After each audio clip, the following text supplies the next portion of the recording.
है। आज किसान भाइयों के लिए अपना हक का ये काजू प्रक्रिया प्लांट मिल चुका है। काजूचा रेट कोण ठरवतं? ह्याच्या अगोदर जे व्यापारी घेत होते त्यावेळेला त्यांच्यावर पूर्ण म्हणजे विश्वास ठेवण्यासारखं नव्हतं, एक तो रेट मिळत नव्हता. तर त्या संस्थेने तुमच्याकडनं यावर्षी काजू घेतलाय, तर त्या काजूला काय रेट दिलाय? म्हणजे मार्केटपेक्षा जास्ती दिलाय. जास्त रेट दिलाय.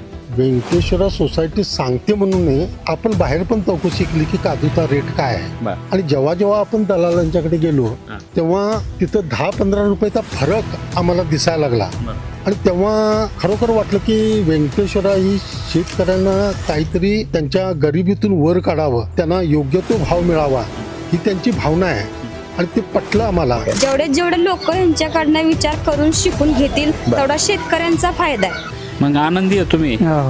बिलकुल आनंद, पूर्ण मीच नाही पूर्ण गाव आनंदी आहे. आनंदी आहे आम्ही शेतकरी सगळे. व्यंकटेश्वरा सोसायटीच्या याला आम्ही अगदी खुश आहे आणि चांगलं काम. दिवाळीच झाली सर. दिवाळी झाली. बरं,